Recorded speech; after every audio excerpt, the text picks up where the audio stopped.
अपनी अपनी रचना पवित्र करनी है और सदगुरु भगवान का नाम का एक जय से जयकारा। बोलो सदगुरु भगवान, बोलो सदगुरु संत सभा प्रकाश जी महाराज, बोलो सदगुरु संत सभा मेहता जी महाराज, बोलो सदगुरु संत सभा लक्ष्मण सिंह जी महाराज, सर्व संत समाज शासक जी प्यार और सत्कार के साथ कहना जी।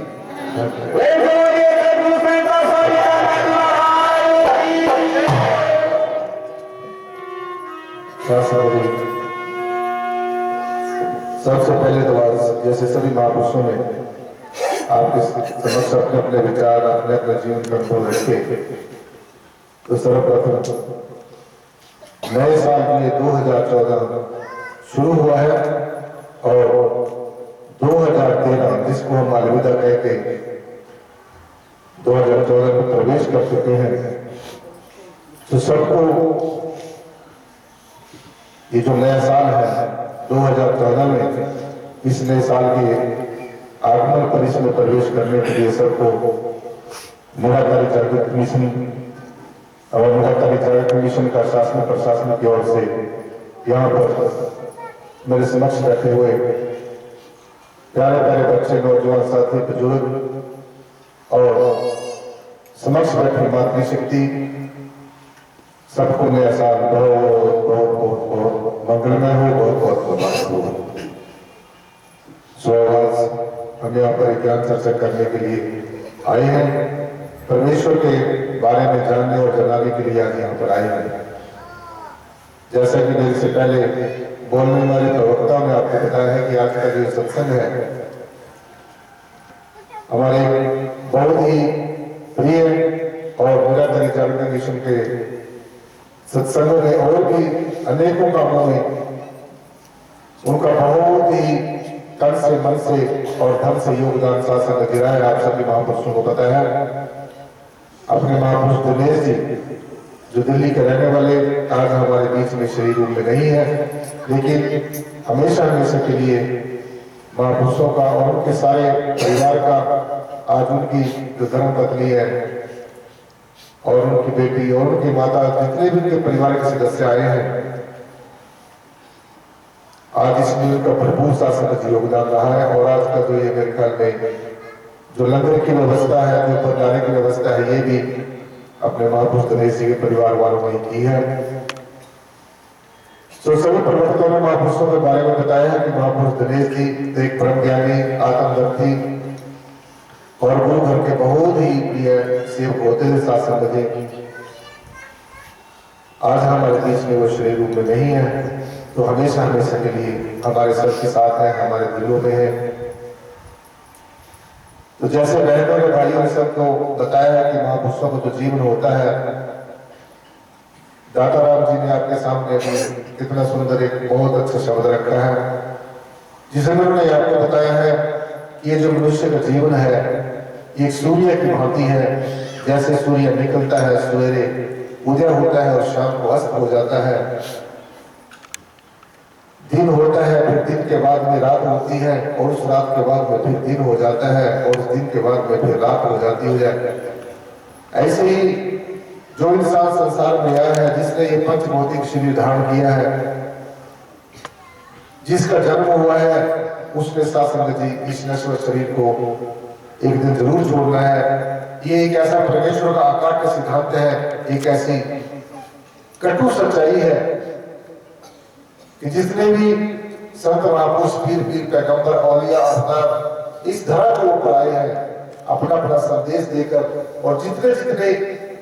उनको परमेश्वर की तरफ से पर निर्गुण कर भगवान की तरफ से जो श्वास मिलते हैं, न रत्ती घट न बद जो लिख दी सरकार। ना रत्ती, देखो रत्ती कितनी होती है, जो सुनार ये गहने बनाते हैं उनके पास एक रत्ती होती है, बहुत हल्की होती है। तो उसके साथ हमारे संत महापुरुषों ने मनुष्य के जीवन की तुलना की है, कंपेयर किया है कि यह जो जीवन हमें मिला है इस जीवन में जो भी श्वास संगत जी, ऐसा हमारे शास्त्रों ग्रंथों का पुराणों का एक कथन है कि हमें इस देही के अंदर ये जो श्वास मिलते हैं ये परमेश्वर की तरफ से, भगवान की तरफ से, निराकार की तरफ से, प्रेतम पिता परमात्मा की तरफ से ये जुड़ जुड़ के मिलते हैं। जैसे जैसे हमारे प्रारब्ध कर्म होते हैं उसके अनुसार हमें जितना जितना समय यहाँ पर आने के लिए और इस धरा के ऊपर, इस भूमि के ऊपर रहने के लिए समय मिलता है। तो ऐसा हमारे शास्त्रों ग्रंथों में, पुराणों में, महापुराणों में ये बड़ा स्पष्ट तौर से बताया गया कि हमें श्वास जो देही में मिलते हैं, जितना हमें जीवन मिलता है, इसमें श्वास गिने चुने मिलते हैं। और ये भी साथ साथ में सचेत किया है इस जीवात्मा को, ये जी अगर तो सोच रहा होगा कि कोई बंदगी करने से, कोई पूजा करने से, कोई पाठ करने से, कोई धर्म कर्म करने से ये जिंदगी हमारी लंबी हो जाएगी, नहीं। ना रखती घट ना रखती घट, जो लिख दी करकार, जो परमेश्वर ने जो लिख दिया है, जितने श्वास हमें दे दिए हैं उनमें से एक भी श्वास ना ज्यादा हो सकता है और ना एक श्वास कम हो सकता है। तो मैं आपको बताना चाहूंगा कि छोटे से अल्प जीवन में, छोटे से जीवन में, आज की इस भौतिकवाद में आपको पता है, पहले तो ये मनुष्य का जीवन 100 साल का हुआ करता था, लेकिन आज का जो पदार्थवाद है, आज का जो जीवन की व्यवस्था है और जो व्यथा है और जो व्यस्तता है, उन सब बातों को मद्देनजर रखते हुए आज इस इंसान का, इस मनुष्य का जो बड़ा 100 साल का बड़ा जीवन होता था, आज वो अल्प सा जीवन रह गया है। कहने का भाव कि छोटे से इस जीवन में, थोड़े से समय में हमने इतनी हिम्मत करनी है, इतनी जद्दोजहद करनी है कि हमारे 84 लाख जन्मों के जो पूर्व जन्मों के हमारे कर्म है, ध्यान से सुनना है, छोटे से समय में कितनी मेहनत करनी है। और ये जीव इस काल की रंगी बिरंगी दुनिया में, इस काल के रिश्ते नातों और सगे संबंधियों के मोह में इस तरीके से फंस गया है, इस तरीके से लंपट हो गया है कि इसको सुध ही नहीं है कि मैं किस काम के लिए संसार में आया था और क्या वो मेरा काम पूरा हो गया है, नहीं हो गया। तो हम सत्संग में संतों महापुरुषों के पावन चरण शरण में इसीलिए आया करते हैं कि हमें ये जो चीज जो सत्संग से मिलती है, जो संतों के दरबार से मिलती है, जो संत महापुरुषों के पावन वचन हमारे अंतर तक, अपने अंतरात्मा तक जाते हैं, तो ये संसार के किसी भी कोने में, किसी भी चौखट पे, किसी भी दुकान पे, किसी भी जगह पर ये चीज कहीं नहीं मिलती। परमेश्वर ने, परब्रह्म ने, परमात्मा के साथ संगत जी हर एक चीज को मिलने का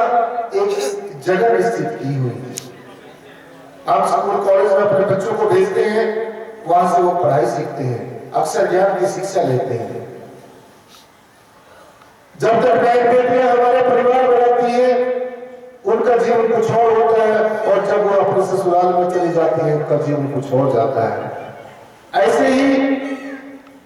जब मनुष्य को दुख होता है, उसके जीवन में कुछ और अनुभव होता है, और जब मनुष्य को मामूली से सुख मिल जाता है, उस चीज से आनंद मिल जाता है, उसके जीवन में कुछ और अनुभव होता है।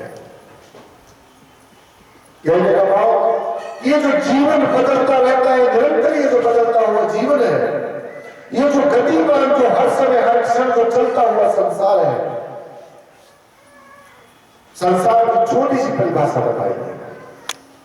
छोटी सी परिभाषा, और वो परिभाषा है संसार। हम किसको कह रहे हैं? संसरती। इसका मतलब है कि जो सटता है, जो चलता है, जो टूटता है, जो फूटता है, जो अपना स्वभाव बदलता है, जो अपना रंग रूप आकार बदलता है, जो अपना आकार प्रकार बदलता है, और जो समय के अनुसार प्रभावित हो जाता है, जो काल का ग्रास बन जाता है, जिसका जन्म होता है, जिसका मरण होता है, जो कभी आता है, जो कभी जाता है, जो स्थिर नहीं है, इसी का नाम क्या है? संसार। ये परिभाषा संसार की है। सो जितनी भी क्रियाएं होती है, जितनी ये प्रतिक्रियाएं होती है, जितने एक्शन और रिएक्शन संसार में होते हैं, ये सब हमेशा रहने वाले नहीं। तो हम सत्संग में एक बात सीखने के लिए आते हैं, जो आज जैसे कह देते हैं किसी चीज की, किसी काम की अच्छी शुरुआत करना।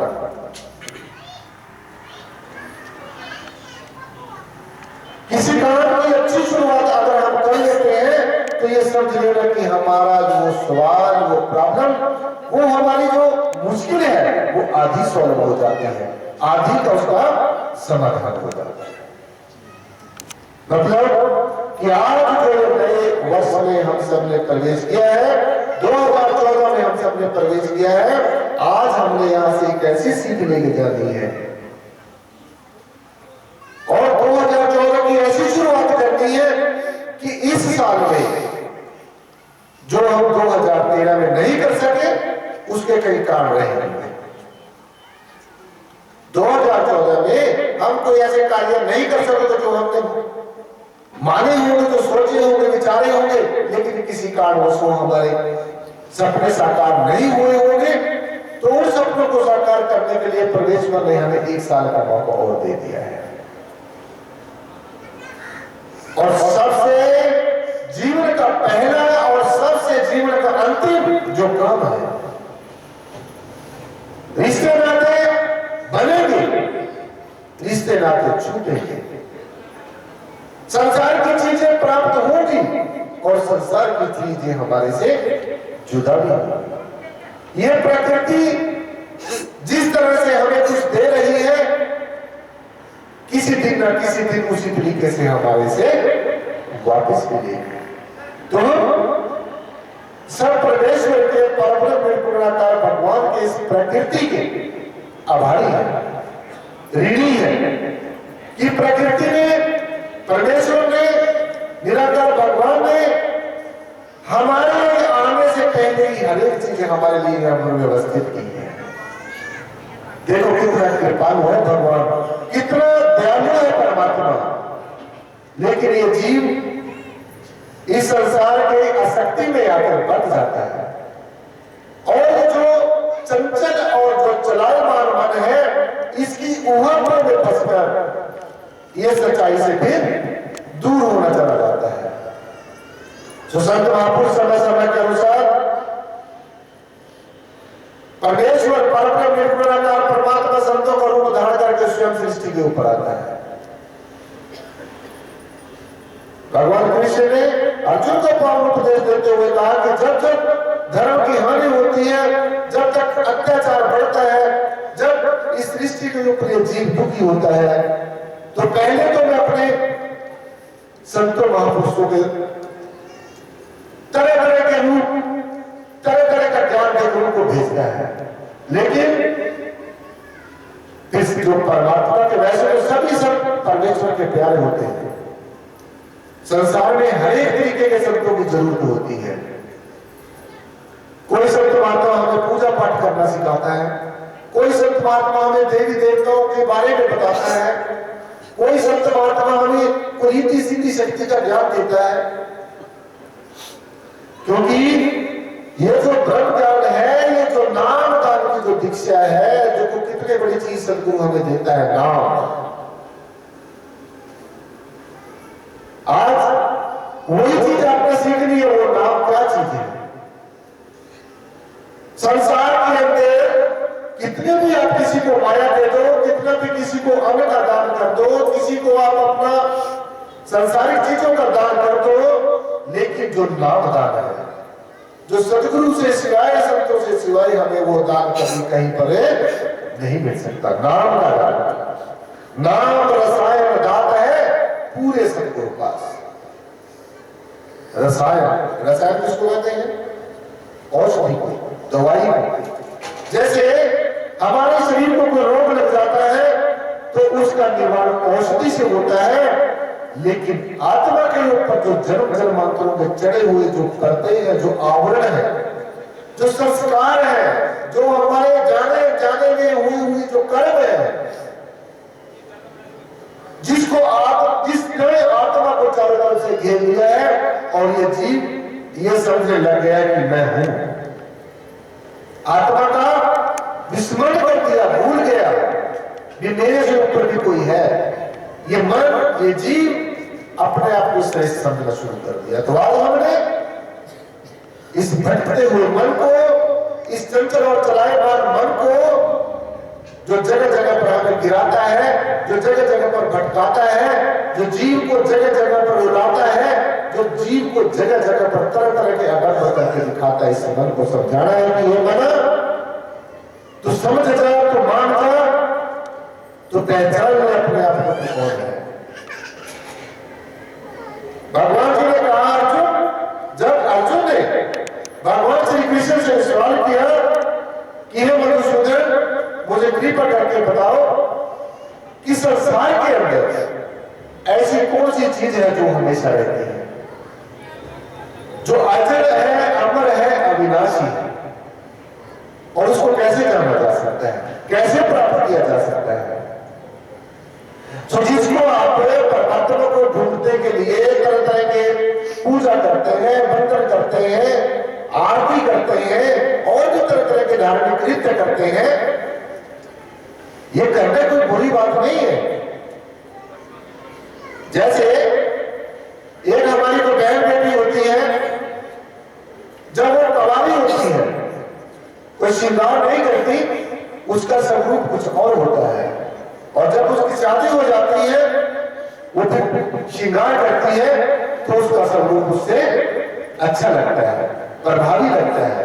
मनमोहक लगता है। ऐसे ही जो भक्ति मार्ग है, जैसे पूजा है, पाठ है, जप है, तप है, संयम है, साधना है, आराधना है, नवदा भक्ति बताया है हमारे शास्त्रों में कि उसी